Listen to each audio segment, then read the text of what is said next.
Dr. Anthony Biglan is a senior scientist at the Oregon Research Institute. He has researched the development and prevention of child and adolescent problem behavior for the last 30 years. His studies have focused on risk and protective factors associated with tobacco, alcohol, and other drug use, high-risk sexual behavior, and antisocial behavior. And in more recent years, his work has shifted to more comprehensive interventions that have the potential to prevent a range of child and adolescent problems. He is a former president of the Society for Prevention Research and was a former member of the Institute of Medicine on Prevention, which released a 2009 report documenting numerous evidence-based preventative interventions that can prevent multiple problems. His recent review of preventive interventions concluded that diverse psychological, behavioral, and health problems can be prevented through the promotion of nurturing families, schools, and communities. So let me start by asking you to imagine that it's 1850. You've all ridden your horses or taken your horse and buggy to come here. And I come here and I tell you that in 150 years, it will be possible to travel from New York City to San Francisco in 6 hours. Actually, it's a little quicker going the other way. And by the year 2000, it will be possible to actually talk on the phone to someone with a phone and see their face, right? You might be really skeptical if, in 1850, if I had said those things.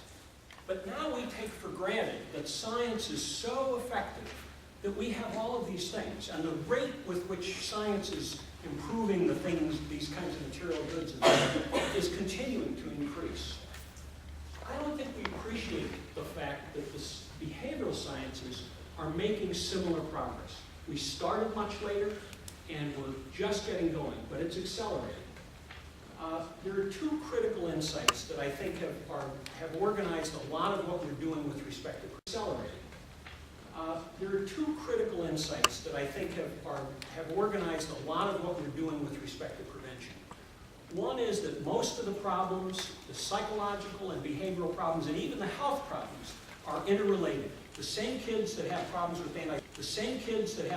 antisocial behavior have problems with academic failure, have problems with depression, have problems that make them likely to have cardiovascular disease in middle age. This is a graph of a study we did with about 20,000 8th graders, representative sample in Oregon. And what it shows is the relative risk of any of the problems on the top, given any of the problems on the left. So for a kid who reports substance use, they're 5.5 times more likely to report antisocial behavior, 8.5 times more likely to report risky sexual behavior, 3.5 times more likely to be depressed, and 2.25 times more likely to use substances. All of these are highly interrelated. The same kids have multiple problems. These problems come together.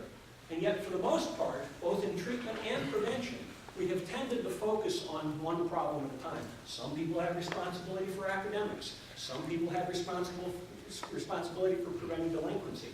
But we really haven't gotten to the chase and recognized that all of these problems, to a very great extent, come from the same environments. And if we can change those environments, we can significantly prevent all of these problems.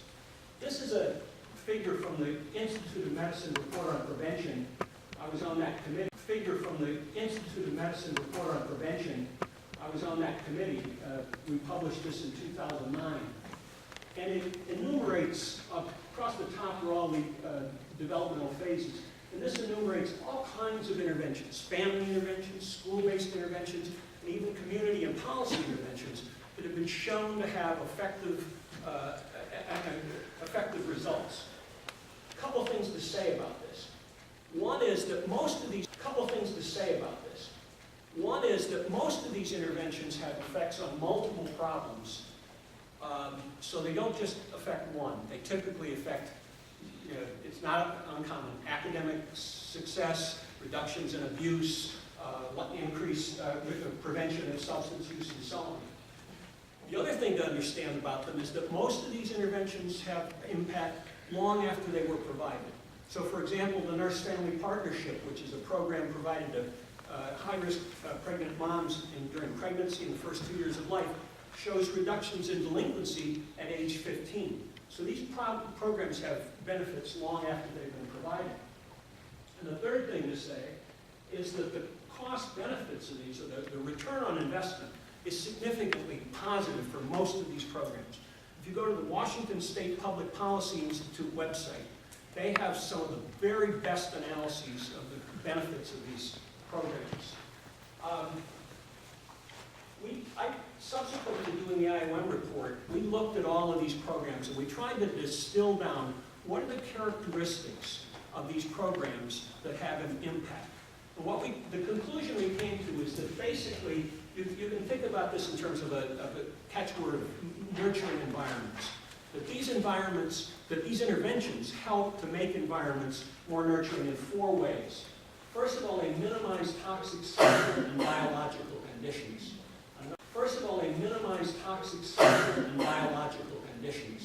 I'm going to talk particularly about the toxic social conditions because I've come to conclude that that's probably the single most important issue.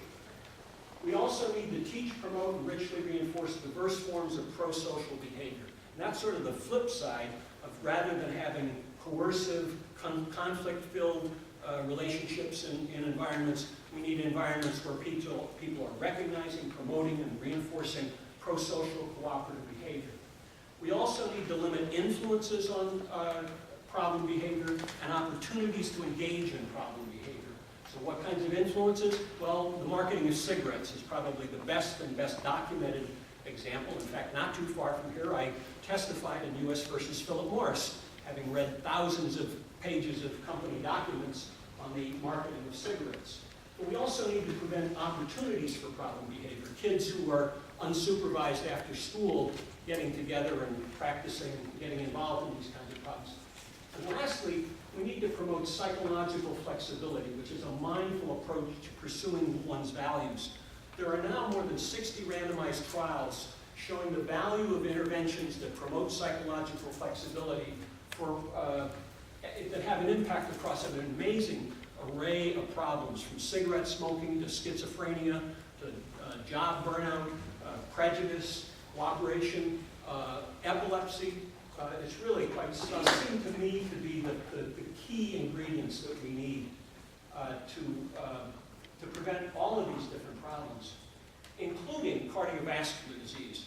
I recently briefed the advisory group for the National Prevention Council on prevention. And most of my work is on the prevention of all these youth problem behaviors and so on. But I became concerned that there's also an impact of the kinds of things we're doing potentially could have an impact on cardiovascular disease. So I began looking at the literature. Here's an example. There's a meta-analysis of 24 studies involving 48,000 individuals. They're looking at these disease endpoints: cardiovascular disease, respiratory, metabolic, musculoskeletal, autoimmune conditions. There's a 1.69 greater likelihood of one or more of these outcomes among kids who have experienced maltreatment in childhood. There's a 2 3/4 times more likely chance that they'll have a stroke or myocardial infarction as adults as a function of these experiences. If we want to prevent cardiovascular disease, if we want to reduce healthcare costs, we need to create the nurturing environments that prevent these kinds of problems in adulthood.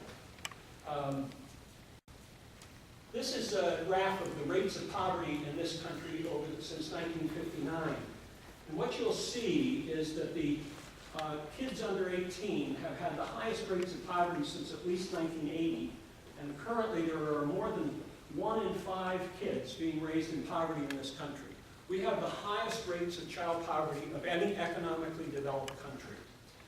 And poverty is a risk factor for all of the problems we're concerned about, both physical and behavioral and psychological. One of the reasons for that is that the stress that poverty causes affects parenting to children and adolescents being more anxious and depressed, more likely to fail in school, more likely to be aggressive, more likely to have delinquency. This is very well established. One of the reasons I think they put me on last is because I'm trying to say that we need to go beyond programs and implementing programs. We need to look at the larger context that's creating conditions that both cause many of these problems, but they also undermine the effectiveness of the interventions that we have.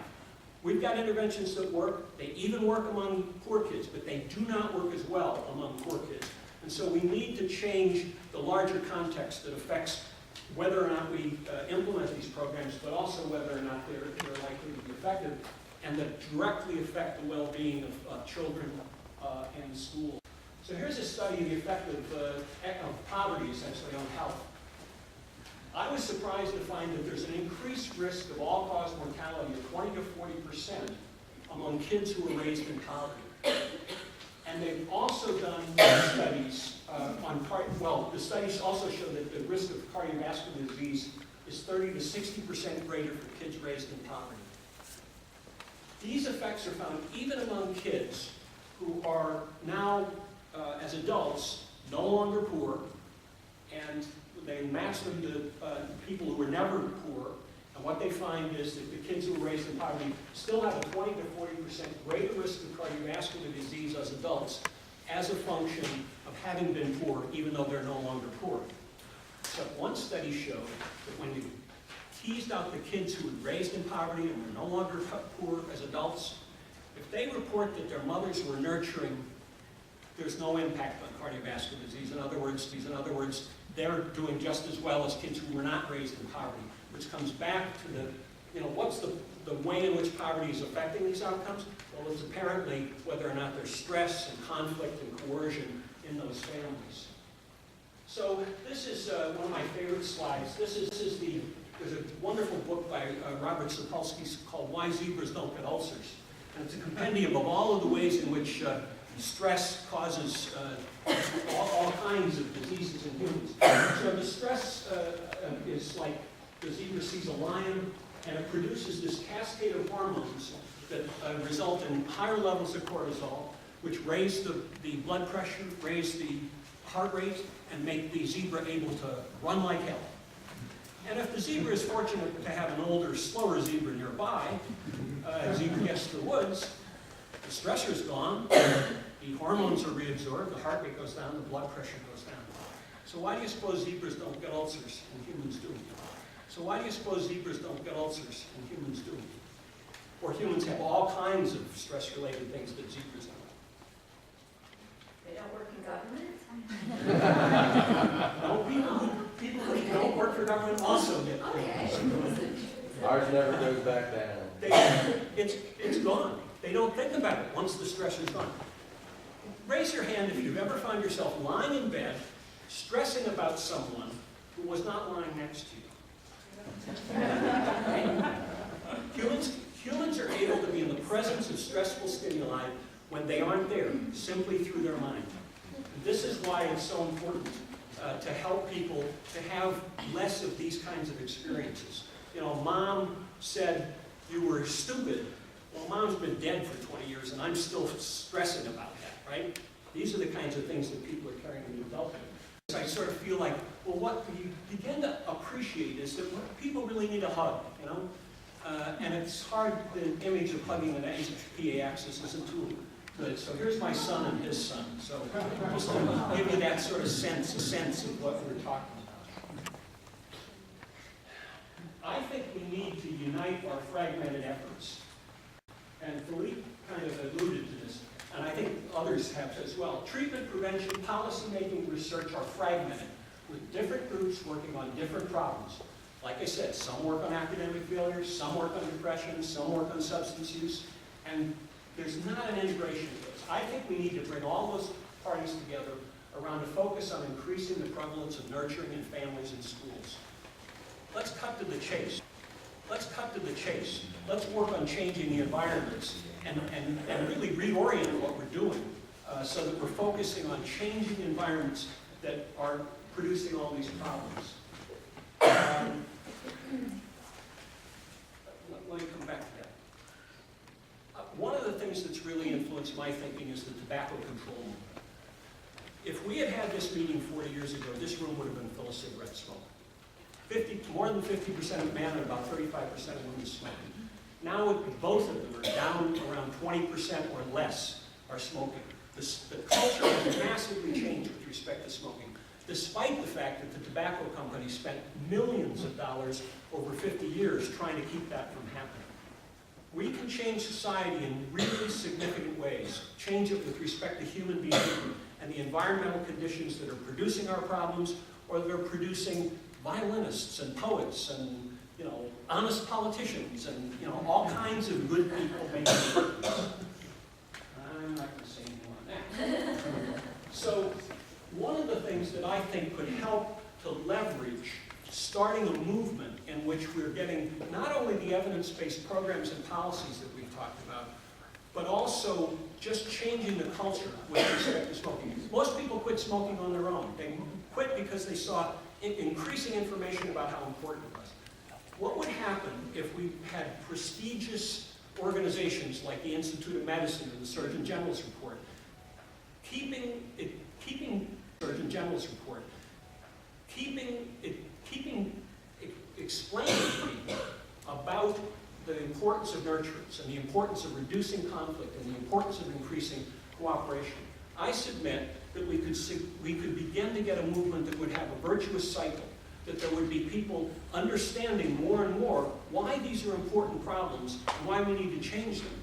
And that not only would there be more support for the kinds of programs and the infrastructure that's needed to effectively implement those programs, just go, oh yeah, maybe that's important.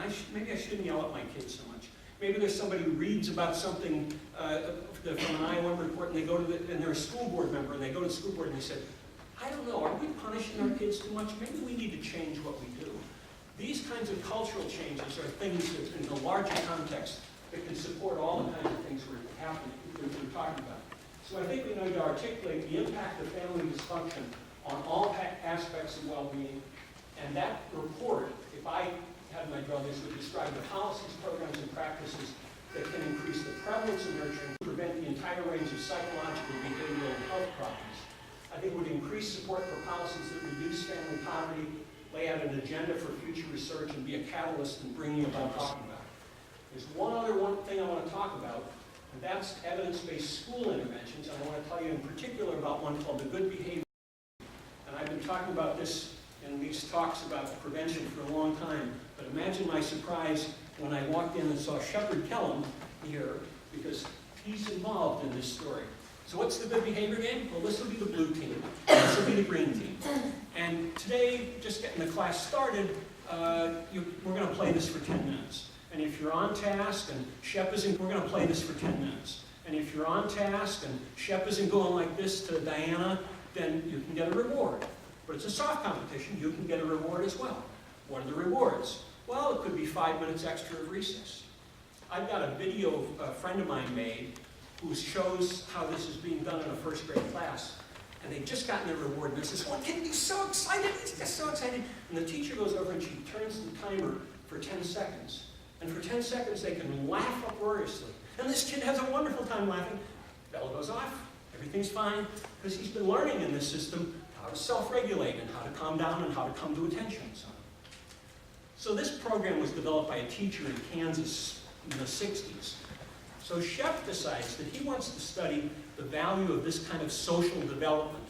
And he randomizes 19 inner-city Baltimore first grades to get or schools to get or not get the good behavior game. And this guy has followed the people he studied for many years in many studies. So he follows them into, well, let me do it this way. This is what happened in the first month. There was more time for teaching and learning, less stress for staff and students. In the first year, the kids who got the behavior game had better attendance, fewer referrals, fewer service needs, less illness, happier families, less vandalism, and better academics. 2 to 3 years after that, there was less ADHD, less oppositional defiant disorder, and special education was reduced. These are significant cost savings in terms of the costs of educating kids. He followed them over 5 to 15 years. There was less tobacco use in middle school, fewer conduct disorders, and as adults, these kids who got this just in first grade had less depression, less crime and violence, and higher levels of high school graduating and university attendance. This This is another example of a program that's now being implemented. SAMPS is funding the implementation of this. Gail Ritchie's here. She's nodding her head. I'm not lying. And they're implementing this in 21 school districts. And Dennis Embry, who sent me that video, is implementing this in the entire province of Manitoba. And they're also implementing it in the entire province of Alberta. Why aren't we doing that in the entire state of Oregon? The handouts that we had here detail the number of kids who would benefit from the good behavior game. We have a version for, all of them have the US, and one for Oregon. We have one for North Carolina. We can provide this for every congressional district in the country to get it down to the numbers in that congressional district. So if you're interested in that, send me an email and I'll be happy to share it with you. And Dennis's estimate based on the Washington State Public Policy Institute.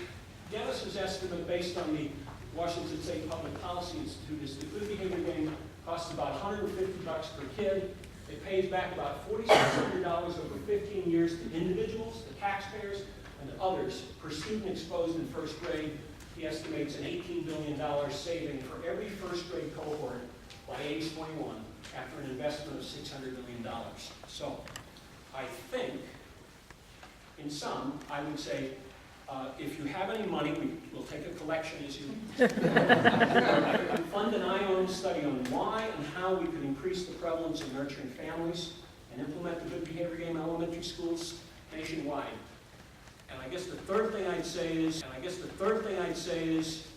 focus on improving economic well-being of families. This is pivotal in the future of this nation. Thank you.